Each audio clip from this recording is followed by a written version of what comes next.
What baby announcement at dinner made your family call the police mid-meal? I was setting down the roasted chicken when my sister-in-law Vanessa stood up so abruptly, her chair scraped against the hardwood floor. Everyone at the table turned to look at her. My brother Derek reached for her hand, but she pulled away, her face glowing with that unmistakable pregnancy radiance I'd seen on so many women before. "We have an announcement," she said, her voice trembling with what I thought was excitement. My mother clasped her hands together, already tearing up. This was it, the moment we'd all been waiting for. Derek and Vanessa had been married for 3 years, and Mom had been dropping hints about grandchildren at every family gathering. My father set down his wine glass, smiling. My husband Noah squeezed my knee under the table. Our daughter Riley, just turned 7, was coloring on her placemat, oblivious to the tension building in the room. Vanessa's hand moved to her stomach, and I felt that familiar pang of sisterly affection mixed with envy. Noah and I had been trying for a second child for 18 months with no success, but I pushed those feelings down, determined to be happy for them. "I'm pregnant," Vanessa said, and the room erupted. Mom was already out of her chair, rushing around the table to hug her. Dad was shaking Derek's hand, clapping him on the shoulder. Riley looked up from her coloring book, confused by all the commotion. I stood to congratulate them, but something in Derek's face stopped me. He wasn't smiling. His jaw was clenched, and his eyes were fixed on his plate. Vanessa was still talking, words tumbling out faster now. 12 weeks along. We found out a month ago. We wanted to wait until the first trimester was over to tell everyone. My mother was crying, asking about due dates and whether they'd found out the gender yet. Vanessa laughed, but it sounded wrong.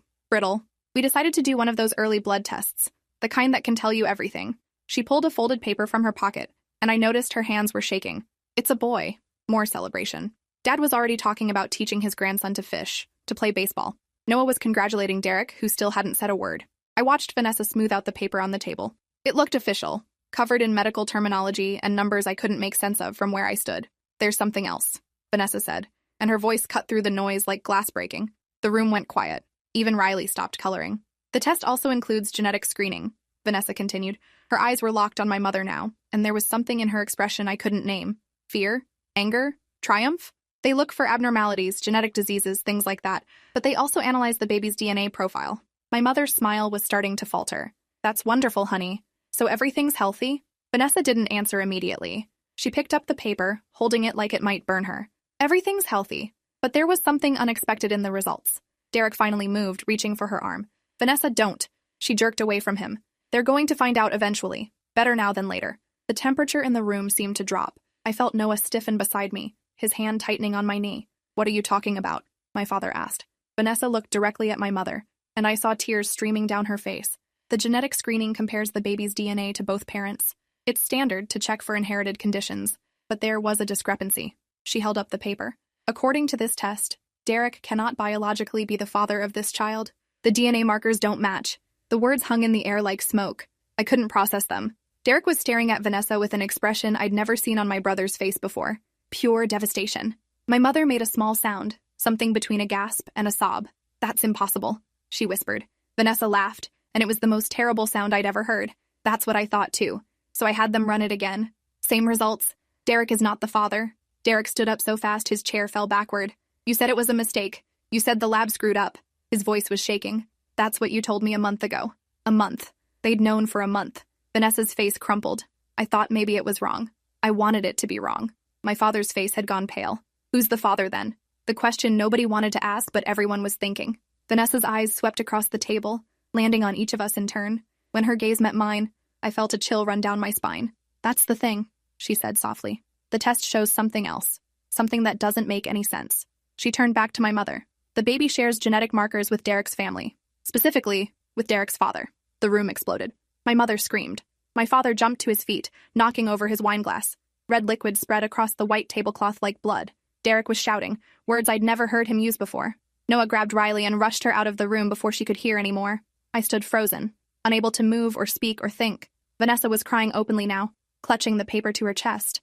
"I don't understand it either," she sobbed. "But the DNA doesn't lie. This baby is biologically related to both Derek and his father. That's impossible unless—" She couldn't finish the sentence. She didn't need to. My father's face had gone from pale to purple. "This is insane. You're making this up. You cheated, and now you're trying to— To what?" Vanessa screamed back. "To what exactly? Why would I make this up? Why would I humiliate myself like this?" She threw the paper at him. It fluttered to the ground between them. "I had 3 different labs run the test. 3. They all say the same thing."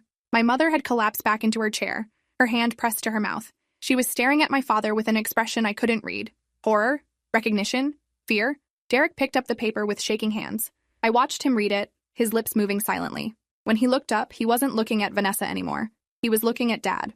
"Is this possible?" he asked, his voice barely audible. Could there be some genetic anomaly that would explain this? My father didn't answer. He was staring at Mom now, and something was passing between them. Some wordless communication I wasn't privy to. "Richard," my mother said, and her voice was strange. Hollow. "You need to tell them." Everything inside me went cold. "Tell us what?" I heard myself ask. My father's mouth opened and closed. No sound came out. My mother stood up slowly, like she'd aged 30 years in the last 5 minutes. "I think," she said carefully, "we need to discuss something as a family. Something I thought I'd never have to explain." Vanessa was watching her with wide eyes. Derek had gone completely still. "Mom," I said, "what's going on?" She looked at me, and I saw guilt written across every line of her face. "When Derek was born," she began, then stopped. Started again. "We had trouble conceiving, your father and I. We tried for 5 years before we finally got pregnant with Derek. We were so happy, but there were complications during the pregnancy. I was hospitalized at 28 weeks with preeclampsia. They had to do an emergency C-section. I knew this story. She'd told it 100 times. Derek was in the NICU for 6 weeks. It was the hardest time of our lives. And then," she paused, her eyes filling with tears, "and then something happened that we swore we'd never talk about." The silence was suffocating. My father still hadn't moved. He was staring at the wall behind us, his face blank. "There was a mistake at the hospital," Mom continued. "The day we brought Derek home, a nurse came to our house. She was panicking. She told us there had been a mix-up in the NICU. 2 baby boys born on the same day, both premature, both in critical condition. They'd been getting switched around during care shifts because they looked so similar. The hospital couldn't say with certainty which baby was ours." I felt the room tilting. "What are you saying?" Derek's voice was barely a whisper. "We had a DNA test done," Mom said, "just to be sure, to know that we had the right baby. And the results came back. You were ours, Derek. Biologically ours. The test was conclusive." She wiped her eyes. "But there was another finding. Something the genetic counselor took us aside to explain privately. You shared unusual genetic markers with both of us. More specifically, you had genetic overlap with Richard that suggested—" She broke off, unable to continue. My father finally spoke, his voice hoarse.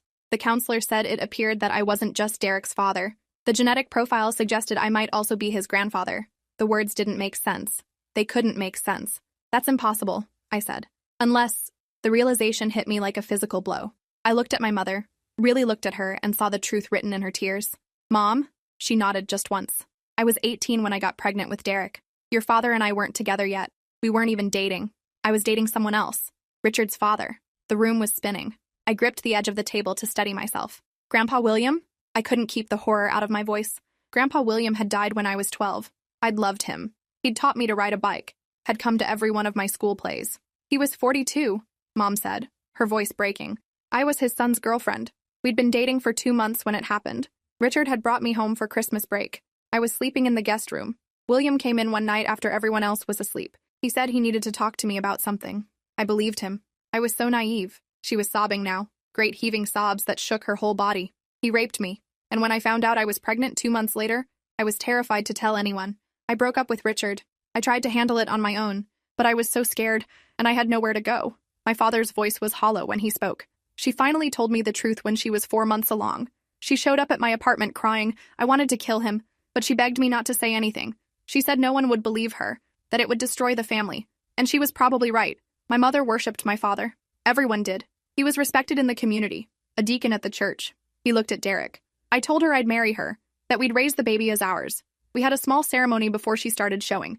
My parents thought we were just young and impulsive. William never knew I knew. He died thinking he got away with it. The revelation was too big, too terrible."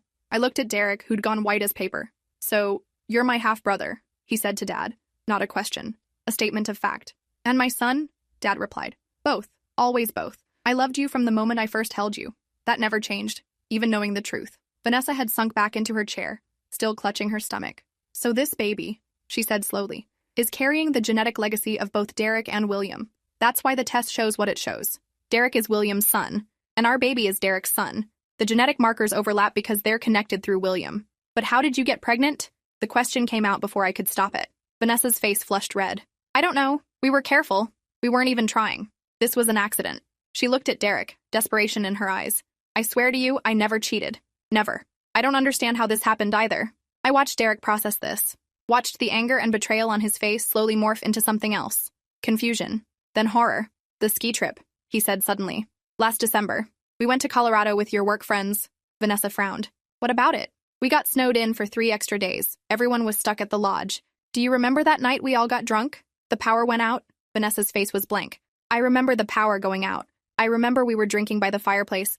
But after that, it's fuzzy. I woke up in our room the next morning with the worst hangover of my life. Derek's hands were shaking again.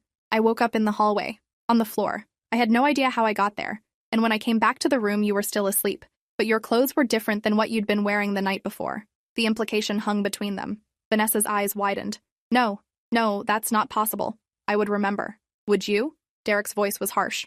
You said yourself you don't remember anything after the fireplace. Neither do I. And there were 20 people at that lodge.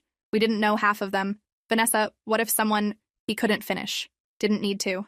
We need to call the police, my father said abruptly. If what you're suggesting is true, if she was assaulted while unconscious, we need to report it. Vanessa was shaking her head. It's been 10 months. There's no evidence. No proof. I don't even know if anything happened. Maybe I just changed clothes because I spilled something. Maybe I'm wrong about the timing entirely. You're not wrong, Derek said quietly. The timing matches up exactly. December 21st. We got drunk that night. You'd be about 12 weeks pregnant now if conception happened then, right? Vanessa nodded slowly. The dates match what the doctor told me. She looked around the table at all of us. But I can't accuse someone of rape when I don't remember anything, when I don't even know if anything actually happened. This is insane. How did we get here? I found my voice finally. Who else was at the lodge that night? Derek pulled out his phone with shaking hands. There were photos. Lots of photos. Everyone was posting them for days afterward. He scrolled through his camera roll, then his social media. I moved to stand behind him, watching as he pulled up image after image. Groups of people drinking, playing games, laughing by the fire. My stomach turned as I realized what we were looking at. Potential suspects. Potential rapists. These 6 guys I'd never met before, Derek said, pointing to a group photo. They were friends of Vanessa's co-worker. They'd rented the lodge for a bachelor party, but the groom had to cancel, so they invited other people to help cover the cost. That's how we ended up there. He kept scrolling, stopped on one image. His face went completely white. What? Vanessa leaned over to look. I heard her gasp. In the photo, a man was standing slightly apart from the group, watching the camera with an odd expression. He was older than the others, maybe mid-40s, with a strong jaw and dark hair going gray at the temples. That's Craig, Vanessa said softly. Craig Donovan. He works in my department. He's the one who invited us on the trip. Derek zoomed in on the man's face. Does he look familiar to you, Dad? My father stood and came around the table. When he saw the photo, he made a sound like he'd been punched. Oh my God. What? I demanded. What is it? Dad's hand was shaking as he pointed at the screen. That's William's face. Not exactly, but close enough. The jaw, the eyes, the way he's standing. This man looks almost exactly like my father did at that age. The pieces were clicking together in my mind, forming a picture too horrible to fully comprehend. Derek, I said carefully, did you tell anyone at work about your family situation? About your conception being complicated? Derek frowned, thinking. Vanessa knew. We'd talked about it when we were discussing whether to have genetic testing done before trying to get pregnant. We were worried about passing on any potential health issues from the circumstances. Who else knew? Vanessa's face had gone pale. I might have mentioned it to Craig. He was asking about our plans for kids. He'd just gotten divorced, was talking about family stuff. I said we were being extra careful because of Derek's complicated family history. I didn't give details, but I said there were genetic concerns because of how Derek was conceived. She stopped, realization dawning. Oh God, you don't think... My father grabbed his phone. What's this man's full name? Craig Donovan. Why? Dad was already typing, searching.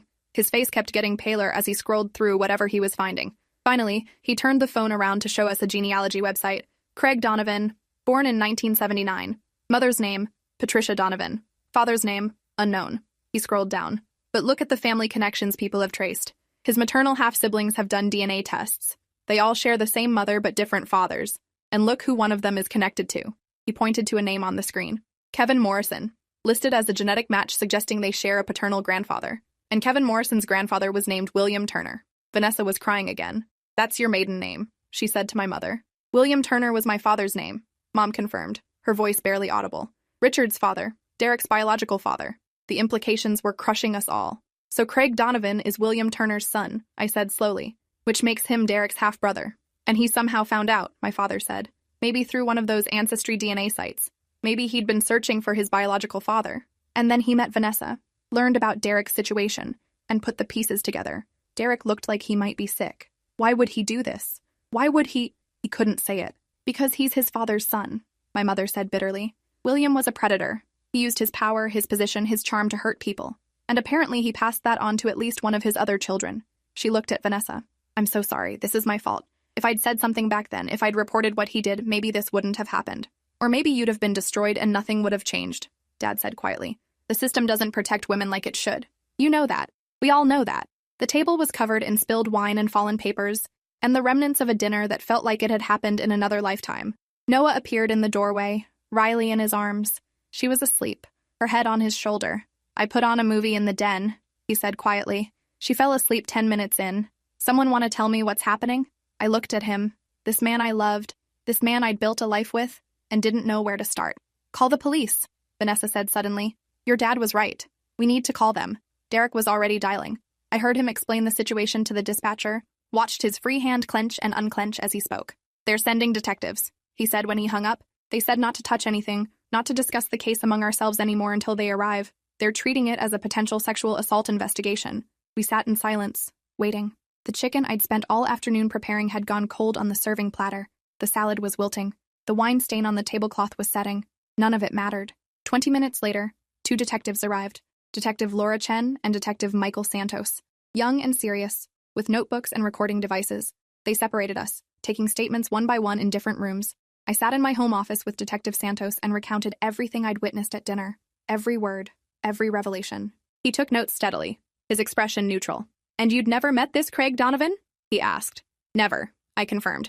I'd heard his name in passing when Vanessa talked about work, but that's it. Did your sister-in-law ever mention him being inappropriate with her? Any sexual attention, unwanted touching, anything like that? I tried to remember.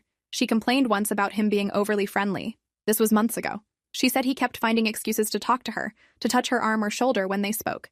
She thought he was just socially awkward. Detective Santos wrote that down. And the ski trip. Did she mention anything unusual about it when she got back?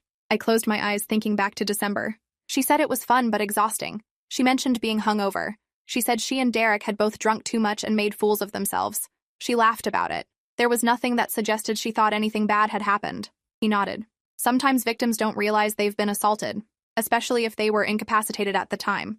The mind protects itself by filling in gaps with false memories of normalcy. The clinical way he said it made my skin crawl. This was Vanessa we were talking about, my sister-in-law, the woman who always remembered everyone's birthday, who volunteered at the animal shelter, who made the best chocolate chip cookies I'd ever tasted. When the detectives had finished with all of us, they gathered us back in the dining room. We're going to need to bring Mr. Donovan in for questioning, Detective Chen said. We'll also need to obtain a DNA sample from him for comparison testing. Mrs. Whitmore, we'll need your permission to access your medical records and the genetic testing results. Vanessa nodded.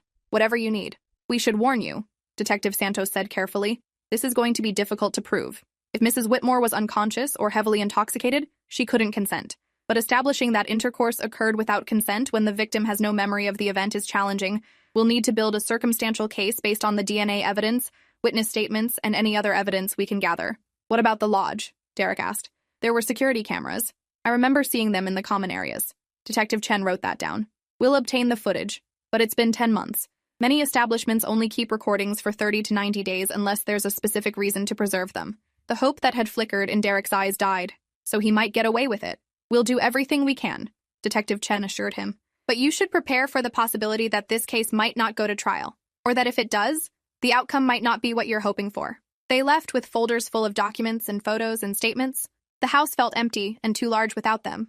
Mom and Dad left shortly after, Mom still crying, Dad holding her like she might break. I heard him murmur something about finding a therapist, about finally dealing with what had happened all those years ago. Vanessa and Derek stayed. Neither of them seemed capable of driving. We all sat in the living room, not speaking. Noah made coffee that no one drank. Riley slept on, oblivious to the horror unfolding around her. I'm sorry, Vanessa said finally. I'm sorry for doing this at dinner, for dropping it all on everyone like that. I just couldn't hold it in anymore. The weight of knowing and not knowing at the same time was killing me. Derek moved to sit beside her on the couch. He took her hand. Did you think I'd leave you? When you found out about the DNA? Vanessa nodded, tears streaming down her face. I thought you'd think I cheated. I thought you'd hate me. I thought I'd lose you and the baby and everything we'd built together. He pulled her close. I could never hate you. Whatever happened, it wasn't your fault. It was his. And we'll get through this together. You, me, and our son. Watching them hold each other, I felt something break open in my chest. The tragedy of it all. The intergenerational trauma that had started with my mother and continued with Vanessa. 2 women violated by men who shared the same blood. The investigation moved slowly. Craig Donovan was brought in for questioning 3 days later. He denied everything. Denied drugging anyone, denied having sex with Vanessa, denied even knowing who Derek was. He agreed to the DNA test with a lawyer present, confident the results would exonerate him. They came back 2 weeks later. The baby was his. The genetic markers proved it conclusively. Craig Donovan was the biological father of Vanessa's child, and he was also Derek's half-brother, sharing a father in William Turner. The district attorney filed charges: rape of an intoxicated person, administering drugs to facilitate sexual assault, and criminal fraud for using false pretenses to gain access to the victim. Craig's lawyer fought it viciously. There was no proof of drugs in Vanessa's system because she'd never been tested. There was no video evidence because the lodge had indeed erased their recordings after 3 months. There were no witnesses who saw Craig and Vanessa leave together or enter a room together. The defense argued that any sexual encounter must have been consensual, that Vanessa had simply forgotten in her drunken state. They painted her as a woman looking to cover up an affair. The case dragged on for months. Vanessa's pregnancy progressed. She grew rounder, the baby active inside her. She felt him kick during the preliminary hearing. She felt him hiccup during the motion to dismiss. Derek stayed by her side through all of it, his hand on her belly, talking to his son even as the defense argued that the child was proof of Vanessa's infidelity rather than her victimization. I watched my brother transform during those months. The easygoing, quick-to-laugh man I'd known my whole life became harder, more serious. He attended every hearing, staring at Craig Donovan with an intensity that made me afraid of what he might do. But he never lost control. He channeled all that rage into supporting Vanessa, into preparing for the baby, into demanding justice through the legal system rather than his fists. The trial began when Vanessa was 36 weeks pregnant. She testified heavily pregnant, her hands resting on her belly as she described the night she couldn't remember. The defense tore into her. How could she claim rape when she had no memory of it? How could she be certain she hadn't wanted it, hadn't sought it out? Why had she continued working with Craig for months after the trip if something so terrible had happened? Vanessa answered each question with a steady voice, explaining trauma responses, explaining unconscious consent, explaining how the mind protects itself from unbearable truths. She was incredible, heartbreaking and strong and utterly unshakable. The prosecution presented the DNA evidence, the timeline, the genetic connection between Craig and William Turner. They brought in an expert who explained how Craig could have researched his biological family, discovered the connection to Derek, and targeted Vanessa specifically because of that connection. They argued premeditation, that this was revenge or entitlement or sickness passed down through generations. My mother testified about what William had done to her 40 years ago. She was crying as she described it, but she got through every word. She looked Craig in the eye and told him he was just like his father, that the capacity for evil had been inherited along with the genetic markers. The jury deliberated for 6 hours. We waited in the hallway outside the courtroom, Vanessa timing her contractions. She'd started labor that morning but refused to go to the hospital until the verdict was read. "I need to be here," she insisted. "I need to know." At 4:30 in the afternoon, the jury came back. Guilty on all counts. Vanessa sobbed. Derek held her. My mother collapsed into my father's arms. Noah squeezed my hand so hard it hurt. Craig Donovan showed no emotion as the verdicts were read. Even as the judge remanded him to custody pending sentencing, even as the bailiffs approached to take him away, his face remained blank. But as he was led past our row, he looked directly at Vanessa, and he smiled. It was William's smile. I'd seen it in old photographs. That same cold curve of the lips that didn't reach the eyes. Derek lunged. It took 3 men to hold him back as Craig was rushed out of the courtroom. We drove to the hospital straight from the courthouse. Vanessa's contractions were 4 minutes apart. She was admitted immediately, Derek still in his court clothes, both of them exhausted and traumatized and somehow also hopeful.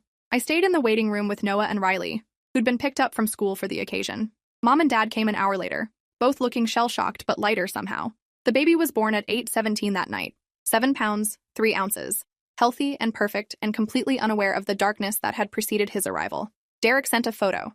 A tiny red face, eyes squeezed shut, a shock of dark hair. They named him Oliver. Not after anyone. Just a name they both loved.